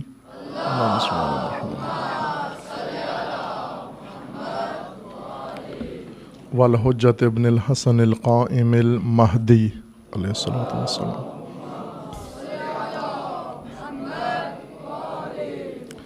حجج اللہ علی عبادہ و امناؤہ فی بلادہ واللعن علی اعدائہم اجمعین من الآن الی قیام یوم الدین. عباد اللہ اوصیکم و نفسی بتقوی اللہ اتقوا اللہ فإن خیر الزاد التقوی. بندگان خدا، آپ سب کو اور اپنے نفس کو تقوی الہی کی دعوت دیتا ہوں، تقوی الہی کی تاکید کرتا ہوں. اپنی زندگی تقوی کے سائے میں بسر کریں، تقوی کی سپر اختیار کریں. جو شیاطین ہیں، وہ نظام شیاطین ہیں، اس نے بشریت کے لیے، وہ بالخصوص اہل اسلام کے لیے جو خطرات ایجاد کیے ہیں اور روزمرہ کر رہے ہیں. انسان کے پاس، مومن انسان کے پاس فقط ایک ذریعہ ہے نجات کا، اور وہ تقوی ہے. تقوی نہ صرف محدود انفرادی زندگی کے اندر اور محدود اعمال کے اندر تقوی، بلکہ تقوی مکمل زندگی کے اندر. آپ اپنے روزمرہ فردی اعمال میں تقوی اختیار کریں، گھریلو معاملات تقوی کی بنیاد پر ہوں، معاشرتی امور تقوی کی بنیاد پر ہوں، اور سیاسی نظام، ملکی عالمی نظام تقوی کی بنیاد پر قائم کریں. اس سے کمتر پہ مومن اکتفا نہیں کر سکتا، بے تقوی کسی چیز پر اکتفا نہیں کر سکتا، رضایت کا اظہار نہیں کر سکتا. اگر تقوی کے بغیر کسی چیز پہ راضی ہو گیا مومن اور سمجھوتا کر لیا اور اپنے آپ کو قانی کر کے اور اس کے ساتھ ہو گیا، اس کا حشر اسی بے تقوی نظام کے ساتھ ہوگا. اگر اس پہ راضی ہوا، کم از کم دل کے اندر انسان نفرت رکھتا ہو، بیزاری کا اظہار کرتا ہو ہر اس چیز سے جو تقوی سے باہر ہے. وہ آپ آج دیکھ رہے ہیں کہ کس طرح دنیا بے تقوی نظاموں کے ذریعے، شیطانی نظاموں کے ذریعے کیا منظر پیش کر رہی ہے. خصوصاً امت اسلامیہ کہ پورا جہان امن و آسائش میں اپنی زندگی بسر کر رہا ہے، تمام اقوام شرقی و غربی، لیکن مسلم ممالک، امت اسلامیہ سب کی سب جنگوں میں، جدال میں، قتل و غارت میں، آپس کی الجھنوں میں اور دوسروں کی یلغار کا شکار ہیں. یہ سب اس بنا پر ہے کہ مسلمانوں نے خود تقوی کا نظام ترک کر دیا ہے، رسول اللہ کا نظام چھوڑ دیا ہے اور شیطانوں کی چھتری کے نیچے آ گئے ہیں. اور یہ حال ہے جو آج عرب و غیر عرب ممالک کا بنا ہوا ہے، آپ کے سامنے ہے، دیکھ رہے ہیں ہم. جو مناسبتیں ہیں آپ کی خدمت میں عرض کرنی ہے. پہلا عمل جو پاکستان کے اندر متاسفانہ گزشتہ ہفتہ جو گزرا ہے، اس میں تکرار ہوا ہے، پہلے سے جاری تھا لیکن اس میں شدت، وہ سرکوب ہے تشیع کی. بے رحمانہ طریقے سے اور بہت ہی غیر منطقی طور پر بلا جواز کئی شہروں کے اندر شخصیات کو اسیر کیا گیا ہے، پکڑا گیا ہے. کسی پہ فرقہ وارانہ گفتگو کا الزام لگایا گیا ہے. اتفاقاً یہ بزرگوار عالم مرزا یوسف حسین، یہ اتحاد مسلمین میں اگر میں کہوں کہ سب سے زیادہ فعال انسان وحدت اسلامی کے لیے یہ ہے تو مبالغہ نہیں کیا میں نے. جتنے ان کے ساتھ اہل سنت کے مختلف مکاتیب کے، اہل حدیث، دیوبند، بریلوی، تصوف کے پیروکار، سب ایک تنظیم بھی ہے ان کی، وہ بھی انہوں نے بنائی ہوئی ہے، اور سب سے زیادہ انہوں نے فعالیت اس میدان کے اندر کی ہے. اور انہیں ہی فرقہ وارانہ تقریر کے الزام میں اگر انہوں نے تنقید کی ہے، ظاہر کسی دہشت گرد گروپ پہ اگر تنقید کی ہے تو اس کو فرقہ وارانہ تقریر قرار دیا ہے. اور جو سر عام جلسوں میں جلوسوں میں اسلام آباد دارالخلافہ میں وزراء کے سامنے، بلکہ وزراء کی شرکت کے ساتھ جلوس نکالتے ہیں اور شیعہ کافر کا نعرہ لگاتے ہیں، وہ فرقہ وارانہ عمل نہیں ہے. اور ایک مصلح عالم دین اس نے اگر تنقید کی ہے کہیں حکومت پر کی ہے یا گروہ پر کی ہے تو اسے اس الزام میں پکڑ لیا گیا ہے. اسی طرح بعض دوسرے چہرے ہیں جو کراچی میں ہی انہیں بہت سارے جوانوں کو پکڑا گیا، بعد میں چھوڑ دیا گیا، بہت سارے علماء کو اذیت کی گئی، ایذاء رسانی کا عمل کیا گیا بہت ساری شخصیات کو.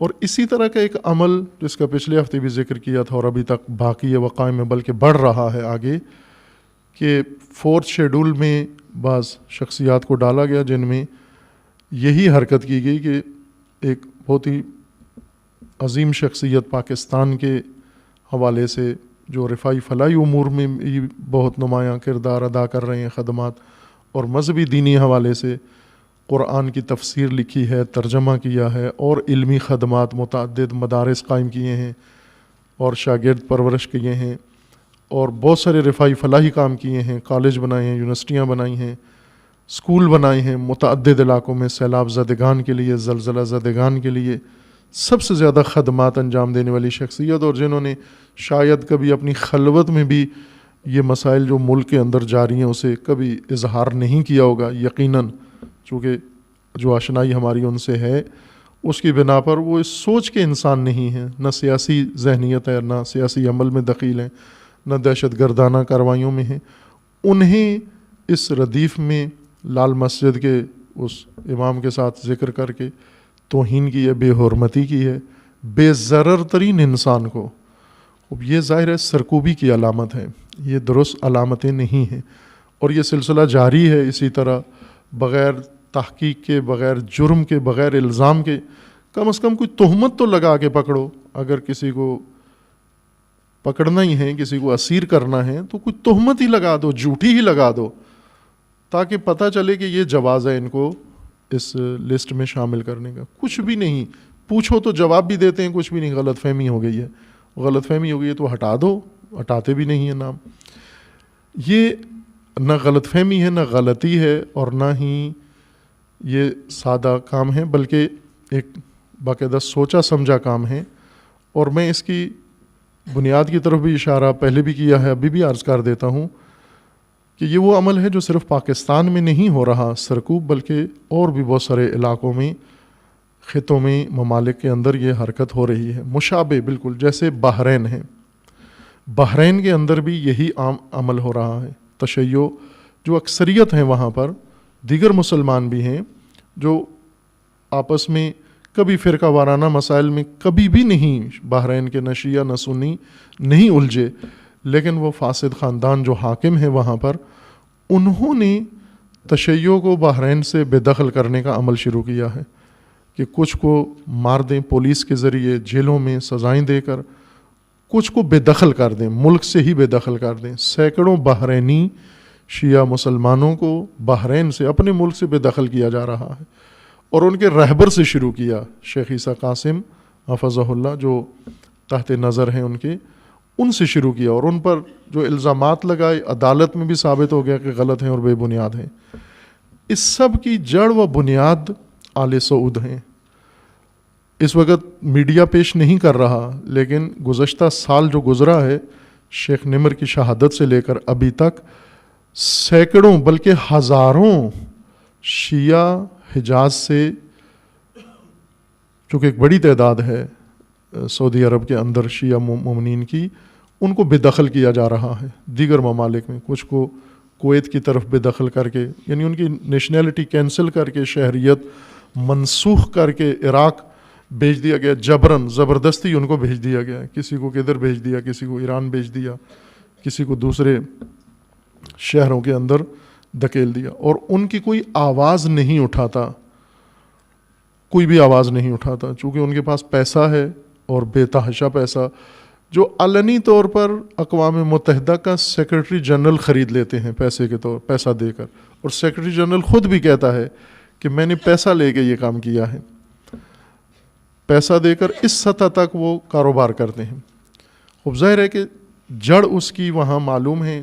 اس وقت جو موجودہ حکومت ہے آل سعود کی، فقط شیعہ دشمنی میں مصروف ہیں، اس کے علاوہ کوئی اور سیاسی عمل اپنے ملک کی ترقی کے لیے، اپنے ملک کی رفاہ کے لیے، اپنے عوام کی فلاح کے لیے، بہبود کے لیے کچھ کر رہے ہوں، ہرگز کچھ بھی نہیں کر رہے۔ فقط ایک جنون چڑھا ہوا ہے، تشیع کی دشمنی، تشیع کی مخالفت، پورے دنیا کے اندر جہاں شیعہ ہے وہاں پر اقدامات کر رہے ہیں، اور یہ وہاں کی فکر ہے سرکوب کہ ان کی شہریت کینسل کرو، کچھ کو قتل کرو، کچھ کے اوپر دباؤ ڈالو، کچھ کو بھگا دو۔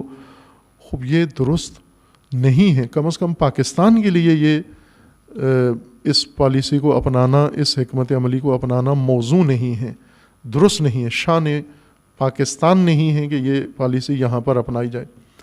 آپ نے یہ 2 دن پہلے کی اخبار میں سنا ہوگا، سابقہ صدر پاکستان کے صدر پرویز مشرف نے بیان دیا ہے ایک، جب ان سے پوچھا گیا، ابھی حساب کتاب ہو رہا ہے سب کا کہ آپ کے پاس یہ پیسے، یہ بنگلے، یہ فلیٹ، یہ کہاں سے آئے، تو اخبار کی میں بات کر رہا ہوں جو پاکستانی اخبار میں چھپا ہے، انہوں نے بیان دیا ہے کہ لندن کا میرا فلیٹ، ان کے کئی گھر ہیں، دبئی میں ہیں ان کا گھر، لندن میں ہے، بہت مہنگا گھر ہے، بڑا گھر ہے، تو انہوں نے کہا کہ یہ مجھے سعودی بادشاہ نے ہدیے میں دیا ہے، یہ گفٹ کیا ہے۔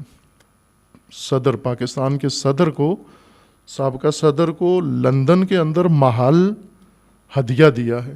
خوب سعودی بادشاہ کو اتنا اچھا لگتا ہے یہ صدر ہمارا یا جرنیل کہ جس کو ہدیے کے طور پر اس نے لندن میں یہ جگہ خریدی ہے، یا یہ پہلا پاکستانی ہے جس کو ایسا ہدیہ دیا گیا ہے۔ سعودی عرب بہت مدد کرتا ہے پاکستانیوں کی، لیکن نہ پاکستانی مملکت کی اور نہ قوم کی، پاکستانی گروہوں کی اور پاکستانی افراد کی۔ اس طرح کے گفٹ دیتا ہے سب کو، اور پھر ان سے آپ توجہ کریں کہ پرویز مشرف مذہبی بندہ نہیں تھا، سیکولر تھا، اور ایک بہت ہی جنونی قسم کا سیکولر آدمی تھا جو مذہبی اقدار کو زور بزور قدرت و طاقت کمزور کرنا چاہتا تھا۔ جو چاند ایک اقدامات اس نے کیے، حدود نسواں بل اس نے پاس کروایا اسمبلی بنا کر، جو سری قرآن کے خلاف ہے، اور تمام مسالک سے تعلق رکھنے والے مسلمانوں نے قرآن کے خلاف بل پر سائن کیے، اور ابھی تک باقی ہے، وہ بل ابھی بھی کینسل نہیں ہوا۔ تعجب کی بات ہے کہ مسلمانوں نے قرآن کے خلاف بل پر سائن کر دیے۔ انہوں نے میراتھن دوڑ کرائی یہاں لاہور کے اندر عورتوں کی چڈیاں پہنا کر، اور فوج کو لگایا ان کے تحفظ کرو، حفاظت کرو، پاکستان آرمی حفاظت کرے۔ ننگی عورتیں لاہور کی سڑکوں پہ دوڑیں، اور دیکھتے ہیں ملا روکتے ہیں نہیں روکتے ہیں۔ ملا نے بھی دیکھی تصویر، خوش ہوئے کہ لاہور میں رونق آئی ہے۔ ابھی موٹر سائیکل دے رہے ہیں عورتوں کو کہ لاہور کی سڑکوں پہ موٹر سائیکل چلائیں۔ جان بوجھ کے وہ حرمت شکنی کے لیے سارے کام کرتے ہیں، ورنہ عورتوں کو کیا ضرورت ہے؟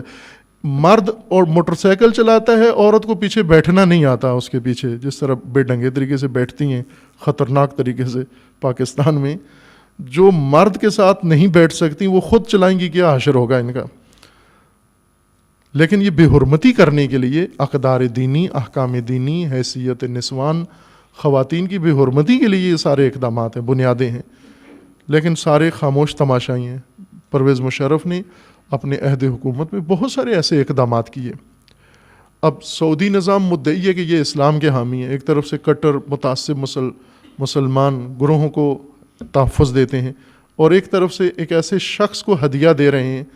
یہ ہدیے دے کر اپنی پالیسیاں دوسرے ممالک کے اوپر، نائجیریا کو ہدیہ دیا، نائجیریا کے صدر کو اور نائجیریا کے وہاں فوج کے سربراہ کو ہدیہ دیا انہوں نے، اسی طرح کا جیسا پرویز مشرف کو دیا، اور اتنا قتل عام تشیع کا کروایا۔ ابھی بھی رہبر تشیع نائجیریا زندان میں اور شکنجوں کے اندر ہیں، بلکہ ان کی رہائی کی حمایت کے لیے جو ریلی نکالی گئی وہ سارے اسیر کر کے اور ان کے اوپر شکنجے اور تشدد کر رہے ہیں۔ کیس بھی نہیں چلاتے کہ عدالتوں میں لے کر آئیں بالآخر یا سزا ہو یا بری ہوں، وہ بھی نہیں کرتے، استبداد کے ساتھ ان کو سرکوب کرنا چاہ رہے ہیں۔ وہ بھی اس قسم کے اعمال ان کے موجود ہیں۔ ظاہر ہے جب پاکستان کے اس سطح کی شخصیات کو یہ ہدیے ملیں گے تو ان ہدیوں کے معاوضے کے طور پر وہ کچھ تو کرواتے ہیں ان سے، اور اس میں ہمیں جو نظر آ رہا ہے جیسے وہ بحرین میں کروا رہے ہیں، اور وہی کام یہاں کچھ جگہوں پر تکفیری لشکر بنائے ہیں، عراق کے لیے، سوریہ کے لیے، لبنان کے لیے وہاں تکفیری لشکر ہے، اور باقی ممالک کے لیے ایسی سطح کے افراد کو، حکومتی عہدیداروں کو، حکومتی سربراہوں کو خرید کر اور ان کو یہ ہدیے دے کر انہیں کہیں کہ بے دخل کرو، ان کو نیشنلٹی ان کی کینسل کرو اور ان کو ملک سے بیدار کرو اور انہیں بے دخل کرو اور انہیں محروم کرو۔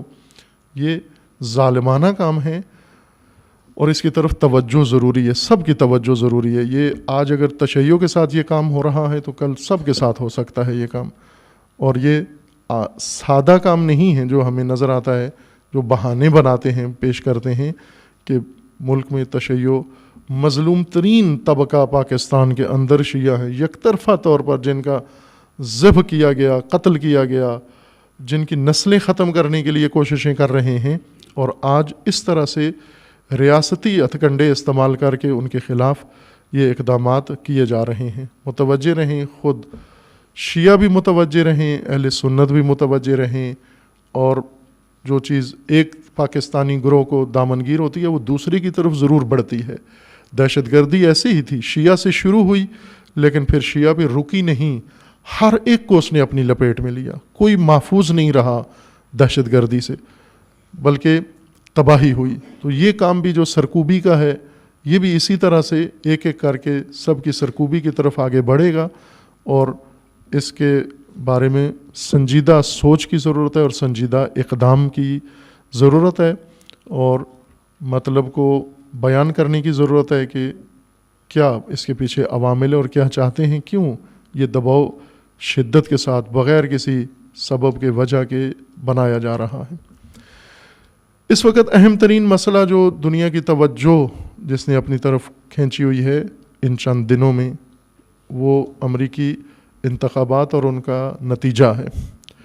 امریکی انتخابات میں دو صدارتی امیدوار، ایک عورت ایک پارٹی کی اور دوسری طرف مرد تھا، ہیلری کلنٹن سابقہ صدر کی بیوی، اور ایک کاروباری شخصیت ڈونلڈ ٹرمپ ایک جماعت کا یہ نمائندہ بنا، کہ آخرکار نتیجہ توقعات کے سب کے پیشن گوئیوں کے برخلاف یہ نکلا کہ ہیلری ہار گئی اور ٹرمپ جیت گیا، اور ساری دنیا ابھی حیران ہے، حیرت میں محو ہے کہ یہ کیا ہوا۔ میڈیا سمیت سبھی اس وقت محو حیرت ہیں کہ یہ کیا نتیجہ نکلا، اور اب پریشان ہیں و نگران ہیں اس بات کی طرف کہ اس کے اثرات کیا پڑیں گے ہر ملک کے اندر۔ اگر آپ تمام ممالک کے نیوز بلیٹن کو دیکھیں اور ان کی خبروں اور تبصروں کو دیکھیں تو سارے ممالک کے اندر یہ تشویش پائی جاتی ہے۔ پاکستان کے سیاستدان بیان دے رہے ہیں کہ اب پاکستان کے بارے میں امریکی پالیسی کا کیا بنے گا، اس الیکشن کے اثرات پاکستان کے پہ کیا پڑیں گے۔ آپ ایران کے اخبار دیکھیں تو وہ اس اپنے پریشان ہیں کہ اب ایران کا کیا ہوگا، اب ایران کے ساتھ امریکی جو معاہدہ ہوا تھا اس کا کیا ہوگا، اور ایران کے اوپر کیا اثرات پڑیں گے۔ عرب ممالک، سارے عرب ممالک میں آپ اگر نگاہ کریں، ایک سرسری نگاہ کریں، جیسا میں نے ایک بہت ہی دوڑتی ہوئی سرسری نگاہ کی ہے مختلف ممالک کے اخبار اور ان کے ہیڈ لائنز کی طرف، تو سب کے اندر یہ مشترکہ تشویش ہے کہ اب ہمارے ملک پر اس کا کیا اثرات پڑیں گے، عراق پر کیا اثرات پڑیں گے، سوریہ پر کیا اثرات پڑیں گے، اب اسرائیل پر کیا اس کے اثرات پڑیں گے، کوریا پر اس کے کیا اثرات پڑیں گے، جاپان پر اس کے کیا اثرات پڑیں گے، مغرب پر، یورپی یونین پر کیا اس کے اثرات پڑیں گے، لاطینی امریکہ پر اس کے کیا اثرات پڑیں گے۔ یہ سب کی تشویش ہے کہ اس وقت یہ جو ہوا ہے اس کے کیا اثرات پڑیں گے۔ کیوں اتنے مشوش ہیں کہ کبھی بھی اس سے پہلے اتنی تشویش عالمی سطح پر پیدا نہیں ہوئی تھی، نہیں بڑھی تھی جتنی اس دفعہ بڑھی ہے۔ اس کی وجہ یہ ہے کہ جو شخص جیتا ہے وہ شروع سے ہی اس کی ایک مختصر سی شناخت دنیا کو ہے، جتنی میڈیا کے اوپر آئی ہے، کہ وہ بہت ہی جنجالی شخصیت ہے اور پیشن گوئیوں کے مطابق نہیں نکلتا، اور ایسی شخصیت معمہ بن جاتی ہے لوگوں کے لیے کہ جس کے بارے میں پیشن گوئیاں کچھ ہوں اور وہ کرے کچھ اور، یعنی توقع کچھ ہو اور نکلے کچھ اور، اس بارے میں سب کو تشویش ہے، ملے جلے اظہارات کر رہے ہیں۔ ایک ملک جس نے سب سے زیادہ جشن منایا ہے ٹرمپ کے جیتنے کا بھارت ہے، مٹھائیاں تقسیم ہوئی ہیں اور بھنگڑے ڈالے گئے ہیں۔ اس طرح شاید اپنے ملک کے اندر انتخابی نتیجے پر متعلقہ کامیاب پارٹی یا کامیاب امیدوار کے حامی انڈیا میں اتنا بھنگڑا نہیں ڈالتے جتنا ٹرمپ کے جیتنے پر انہوں نے ڈالا ہے۔ خصوصاً ہندو متعصب جماعتوں نے بہت خوشی ہوئی ان کو ٹرمپ کے جیتنے پر۔ خوب ظاہر معلوم ہے چونکہ ٹرمپ نے جب آیا اور صدارتی دوڑ میں اس نے قدم رکھا اور کچھ چیزیں اس نے، کچھ ہیڈ لائنز اس نے دیں کہ میں یہ سوچ رہا ہوں اور یہ چاہتا ہوں، ان میں سے بہت نمایاں کام جو اس نے کیے وہ ایک یہ کہ مسلمانوں کا دشمن ہے، مسلمانوں کے خلاف کھل کے اس نے نفرت کا اظہار کیا ہے۔ دو قوموں کا اس نے کہا کہ یہ اس کے الفاظ ہیں، آپ سمجھیں کہ جو شخص آیا ہے یہ کیا ذہنیت رکھتا ہے۔ آپ کو یاد ہوگا کہ یہ ملک سلمان جب سعودیہ کا سربراہ بنا تھا تو یہیں پر اسی مقام سے میں نے اسی خطبے میں عرض کیا تھا یہاں جمعہ میں، جو شناخت تھی پہلے سے اس شخص کے بارے میں کہ یہ آ کر اب اور اقدامات کرے گا اور اب دنیا اگلے فیز میں داخل ہو جائے گی۔ اور پھر کچھ عرصے بعد ہی 3 مہینے بھی نہیں گزرے کہ انہوں نے یمن پہ حملہ کر دیا اور پھر جو جارحیت دکھانا شروع کی جس میں روز بروز اضافہ ہو رہا تھا، اور کتنا زور لگایا کہ پاکستانی فوج بھی شامل ہو ہمارے ساتھ کہ ہم یمن پہ حملہ کریں، پھر ایران پہ حملہ کریں، پھر ایک ایک کر کے 35 ملکوں کی فوج بنائیں گے ہم اور اس کے سربراہ سعودیہ ہوگا۔ یہ جنون جو اس کو چڑھا ہوا تھا، نپولین بننا چاہ رہا تھا یا اسکندر اعظم، یہ سلمان اور اس کا بیٹا۔ یہاں بھی آپ توجہ کریں کہ یہ شخص جس نے آتے ہی اسلام دشمنی کا اظہار کیا، ایک میکسیکین کا دشمن ہے کہ یہ ناپاک قوم ہے، پڑوسی ملک ہے، میکسیکو پڑوسی ملک ہے ان کا اور بہت بڑا ملک ہے امریکہ کا، اور اس میں مقامی آبادی یا مختلف نژادیں اس کے اندر رہتی ہیں، گورے کم ہیں میکسیکا میں اور دوسری مقامی آبادی وہاں کے اپنے اپاچی قبائل اور دیگر ہیں جو ریڈ انڈینز ہیں، ان کے بقایا اور نسلیں ہیں۔ ان کے بہت دشمن ہیں، سخت دشمن ہیں، اور اس نے 2000-2500 کے قریب لمبی سرحد ملتی ہے امریکہ کی، اور کہا ہے کہ اس میں ہم دیوار کھڑی کر دیں گے، بڑی دیوار، جس طرح انڈیا سوچ رہا ہے کہ پاکستان کے بارڈر کے ساتھ دیوار قائم کر دے۔ 3 ملک یہ اسٹریٹجی رکھتے ہیں، اسرائیل نے فلسطین اور اسرائیل کے درمیان جو جس پہ قبضہ کیا ہوا ہے اور جو زمین ابھی فلسطینیوں کے پاس ہے، اس نے بنا دی ہے یہ دیوار، اور اب ہندوستان تیاریاں کر رہا ہے دیوار بنانے کے لیے، اور امریکہ کا یہ صدر چاہتا ہے کہ ان 2 ملکوں کے درمیان بڑی دیوار کھڑی کر دے تاکہ ادھر سے کوئی نہ آئے، ادھر سے کوئی نہ جائے۔ نفرت کرتا ہے میکسیکن سے، اور ایک مسلمانوں سے نفرت کرتا ہے کہ جتنے مسلمان امریکہ آئے ہیں سب نکال دیے جائیں، مساجد ساری بند کر دی جائیں، ان کو تحت نظر رکھا جائے، اور اسلامی ممالک جو ہیں جو کچھ وہ امریکہ کے مفادات کے نقصان پہنچاتے ہیں ان سب کا انہیں سزا دی جائے۔ یہ اس سزا کا قائل ہے کہ یہ مسلمان ممالک کو باقاعدہ سزا دی جائے۔ خوب سزا میں پہلا نام پاکستان کا ہے، چونکہ وہ یہ سمجھتے ہیں کہ جن لوگوں نے امریکہ کو نقصان پہنچایا ہے وہ پاکستان نے بنائے اور پاکستان میں بنے، خود امریکیوں نے بنائے ہیں۔ پہلے ہماری سرزمین استعمال کی، ہمارے ملک کو خراب کیا، اس کے اندر دہشت گردی اور جنگجو پیدا کیے، اور اب سزا کی طرف آ رہے ہیں کہ ہم نے سزا دینی ہے ان ممالک کو جو امریکی مفادات کو نقصان پہنچا رہے ہیں، اور پہلا نام پاکستان کا ہے۔ اس لیے ساری دنیا اب اپنی حد تک پریشان ہے، تشویش ہو رہی ہے۔ بعض لوگ یہ سمجھتے ہیں کہ اگر ہیلری جیت جاتی تو بہتر ہوتا۔ نہ عزیزان، توجہ کریں، امریکہ وہ ملک نہیں ہے جہاں پر پارٹیوں کے اختیار میں ہے یا کینڈیڈیٹس کے اختیار میں ہے۔ صدر مملکت کرتا دھرتا نہیں ہوتا، صدر مملکت ایک مہرہ ہوتا ہے، جیسے اوباما چینج کا نعرہ لگا کر آیا تھا، بش نے جو خرابی کی تھی، جو گند ڈالا تھا بش نے ساری دنیا میں، اور اس میں امریکہ بہت بدنام ہو گیا تھا، اس چہرے کو دھونے کے لیے اوباما تجویز کیا گیا کہ یہ اس کو دھوئے، کسی حد تک وہ قباحت ختم کرے۔